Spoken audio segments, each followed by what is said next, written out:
ब्राजीलियाई football star Ronaldinho football खिलाड़ियों के परिवार से खेल में सफलता के शिखर तक पहुंचने के लिए आए थे।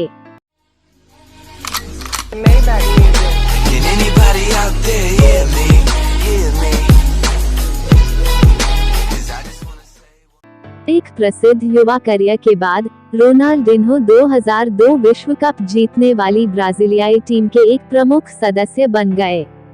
वह ब्राजील, फ्रांस, स्पेन और इटली के क्लबों के लिए खेल चुके हैं और उन्हें 2 बार FIFA world player of the year चुना गया है। प्रारंभिक जीवन। रोनाल्डिन्हो का जन्म 21 मार्च 1980 को ब्राजील के पोर्टो एलेग्रे में रोनाल्डो डी असिस मोरेरा में हुआ था। उनके पिता जोआओ मोरेरा एक पूर्व पेशेवर फुटबॉल खिलाड़ी थे, जिन्होंने एक शिपयार्ड में वेल्डर के रूप में भी काम किया था, और उनकी मां मिगुएलिना डी असिस एक सौंदर्य प्रसाधन विक्रेता थी, जो बाद में एक नर्स बन गईं। रोनाल्डिन्हो के बड़े भाई रॉबर्टो असिस भी एक पेशेवर फुटबॉल खिलाड़ी थे। रोनाल्डिन्हो अपने जन्म के दिन से ही फुटबॉल से घिरे हुए थे। मैं एक ऐसे परिवार से आता हूँ जहाँ फुटबॉल हमेशा बहुत मौजूद रहा है, उन्होंने कहा। मेरे चाचा, मेरे पिता और मेरे भाई सभी खिलाड़ी थे। उस तरह की पृष्ठभूमि के साथ रहते हुए मैंने उनसे बहुत कुछ सीखा। मैंने समय बीतने के साथ इसे और अधिक से अधिक समर्पित करने की कोशिश की। विशेष रूप से उन्होंने अपने पिता को मूर्तिमान किया, जिन्हें रोनाल्डिन्हो 8 वर्ष की उम्र में घातक दिल का दौरा पड़ा था। वो मेरे लिए और मेरे करियर में सबसे महत्वपूर्ण लोगों में से एक थे, भले ही जब मैं बहुत छोटा था तब उनकी मृत्यु हो गई, उन्होंने कहा। उन्होंने मुझे अब तक की सबसे अच्छी सलाह दी।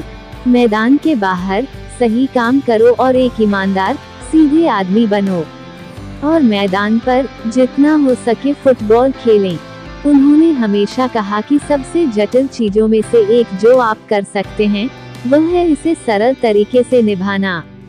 रोनाल्डिन्हो ने 7 साल की उम्र में संगठित युवा फुटबॉल खेलना शुरू किया, और यह एक युवा फुटबॉल खिलाड़ी के रूप में था कि उन्हें पहली बार रोनाल्डिन्हो उपनाम मिला, जो उनके जन्म के नाम रोनाल्डो का छोटा रूप था। उन्होंने मुझे हमेशा कहा कि जब मैं छोटा था, क्योंकि मैं वास्तव में छोटा था, खिलाड़ी बताते हैं, और मैं उन खिलाड़ियों के साथ खेला जो मुझसे बड़े थे। जब मैं सीनियर राष्ट्रीय टीम में गया तो एक और रोनाल्डो था, इसलिए उन्होंने फोन करना शुरू कर दिया मैं रोनाल्डिन्हो, क्योंकि मैं छोटा था। अपेक्षाकृत गरीब, कठिन इलाके में पले बड़े रोनाल्डिन्हो की युवा टीमों को अस्थायी खेल के मैदानों के साथ काम करना पड़ा। मैदान पर एकमात्र घास कोने में थी, रोनाल्डिन्हो याद करते हैं। बीच में घास नहीं थी, वह सिर्फ रेत थी। फुटबॉल के अलावा रोनाल्डिन्हो ने फुटसल भी खेला, फुटबॉल की एक शाखा जो घर के अंदर हार्ड कोर्ट की सतह पर खेली जाती थी और प्रत्येक पक्ष में केवल 5 खिलाड़ी थे। फुटसल के साथ रोनाल्डिन्हो के शुरुआती अनुभवों ने उनकी अनूठी खेल शैली को आकार देने में मदद की, जो उनके उल्लेखनीय स्पर्श और गेंद पर करीबी नियंत्रण द्वारा चिन्हित है।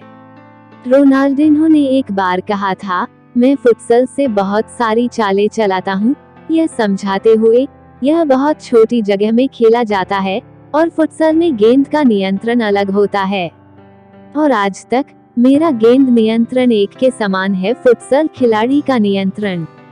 रोनाल्डिन्हो जल्दी ही ब्राजील के सबसे प्रतिभाशाली युवा फुटबॉल खिलाड़ियों में से एक के रूप में विकसित हुए। जब वह 13 साल का था, तब उसने एक बार एक ही गेम में हास्यास्पद 23 गोल किए थे। कई तरह की जूनियर चैंपियनशिप में अपनी टीम का नेतृत्व करते हुए रोनाल्डिन्हो ने पेले, रिवेलिनो और रोनाल्डो जैसे पिछले महान खिलाड़ियों का अध्ययन किया और उनके नक्शे कदम पर चलने का सपना देखा। ब्राजील के लंबे और शानदार फुटबॉल इतिहास में खुद को डुबो दिया। फिर 1997 में एक किशोर रोनाल्डिन्हो ने ब्राजील की अंडर-17 राष्ट्रीय टीम के लिए कॉल अप जीता।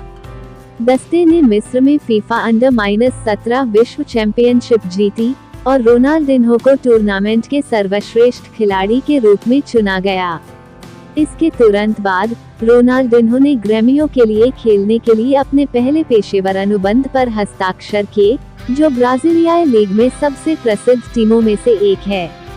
व्यावसायिक करियर। रोनाल्डिन्हो ने 1998 में कोपा लिबर्टाडोरेस टूर्नामेंट में ग्रेमियो के लिए सीनियर पदार्पण किया। अगले वर्ष उन्हें मैक्सिको में कन्फेडरेशन कप में प्रतिस्पर्धा करने के लिए ब्राजील की वरिष्ठ राष्ट्रीय टीम में शामिल होने के लिए आमंत्रित किया गया था।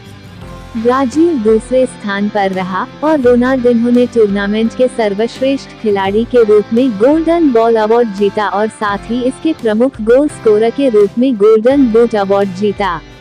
अंतर्राष्ट्रीय मंच पर एक स्टार के रूप में मजबूती से स्थापित 2001 में रोनाल्डिन्हो ने फ्रांस में पेरिस सेंट जर्मेन के लिए खेलने के लिए एक अनुबंध पर हस्ताक्षर करते हुए यूरोप के लिए ब्राजील छोड़ दिया। एक साल बाद उन्होंने ब्राजीलियाई टीम में अपने पहले विश्व कप में भाग लिया जिसमें रोनाल्डो और रिवाल्डो भी शामिल थे। रोनाल्डिन्हो ने 5 मैचों में 2 गोल किए, जिसमें इंग्लैंड पर क्वार्टर फाइनल की जीत में खेल विजेता शामिल था और ब्राजील ने फाइनल में जर्मनी को हराकर अपने 5वें विश्व कप खिताब का दावा किया। 2003 में रोनाल्डिन्हो ने स्पेनिश लीग के FC बार्सिलोना में शामिल होकर दुनिया के सबसे अधिक चर्चित क्लबों में से एक और आमतौर पर टीम के सबसे महान रचनात्मक खिलाड़ी द्वारा पहनी जाने वाली प्रसिद्ध नंबर 10 जर्सी जीतकर एक आजीवन सपने को पूरा किया। 2004 और 2005 में रोनाल्डिन्हो ने एक के बाद एक FIFA world player of the year पुरस्कार जीते, जो खेल का सर्वोच्च व्यक्तिगत सम्मान है। उन्होंने 2006 में प्रतिष्ठित चैंपियंस लीग टूर्नामेंट के माध्यम से विजयी दौड़ के साथ अपने साथियों को क्लब की सफलता के शिखर तक पहुंचाया। अगले महीने रोनाल्डिन्हो ने एक बहुत ही प्रतिभाशाली ब्राजीलियाई टीम का नेतृत्व किया जिसने विश्व कप में उच्च उम्मीदों के साथ प्रवेश किया। हालांकि टूर्नामेंट का अंतगत विजेता के लिए निराशा में हुआ, क्योंकि फ्रांस ने क्वार्टर फाइनल में आश्चर्यजनक उलटफेर के साथ ब्राजील को बाहर कर दिया। 2008 में रोनाल्डिन्हो ने दुनिया के सबसे प्रसिद्ध क्लबों में से एक AC मिलान में शामिल होने के लिए बार्सिलोना छोड़ दिया, लेकिन इटालियन सीरीज ए जायंट के लिए उनका प्रदर्शन ज्यादातर गैर वर्णनात्मक था। अपनी लुप्त होती स्थिति को रेखांकित करते हुए वर्ष के पूर्व विश्व खिलाड़ी को 2010 की ब्राजीलियाई टीम में शामिल नहीं किया गया था, जिसने दक्षिण अफ्रीका में विश्व कप में भाग लिया था। 2011 में रोनाल्डिन्हो रियो डी जनेरियो में फ्लेमिंगो के लिए खेलने के लिए ब्राजील लौट आए। क्लब और उसके सबसे प्रमुख खिलाड़ी के बीच के रिश्ते की शुरुआत तब हुई जब फ्लेमिंगो ने 2011 कैंपियोनाटो कैरियोका जीता, लेकिन अगले सीजन में चीजें खराब हो गईं। रोनाल्डिन्हो ने कई अभ्यासों को याद किया और खेलों में उदासीन प्रदर्शन किया और अंततः अवैतनिक मजदूरी के कारण उनका अनुबंध समाप्त कर दिया गया। रोनाल्डिन्हो ने जून 2012 में एटलेटिको माइनेरो के साथ हस्ताक्षर किए, एक ऐसा कदम जिसने उनकी गतिशील खेलने की क्षमता को फिर से जीवंत कर दिया और उन्हें 2014 विश्व कप रोस्टर बनाने के लिए राष्ट्रीय टीम के साथ एक और शॉट दिया गया। व्यक्तिगत जीवन और विरासत। 2005 में रोनाल्डिन्हो और ब्राजीलियाई नृत्यांगना जेना मेंडेस का एक बेटा हुआ, जिसका नाम रोनाल्डिन्हो के दिवंगत पिता के नाम पर जोआओ था। ब्राजील के सुपरस्टार अपने परिवार के करीब रहते हैं। भाई रॉबर्टो उनके एजेंट के रूप में काम करते हैं और बहन डेजी उनके प्रास समन्वयक के रूप में काम करती हैं। फुटबॉल गेंद के साथ एक पूर्ण जादूगर, रोनाल्डिन्हो को कई लोग अपनी पीढ़ी का सबसे महान खिलाड़ी और इतिहास में सर्वश्रेष्ठ में से एक मानते हैं।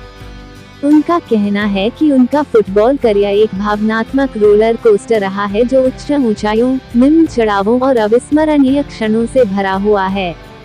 रोनाल्डिन्हो ने कहा, मेरे लिए फुटबॉल बहुत सारी भावनाएं प्रदान करता है, हर दिन एक अलग एहसास होता है।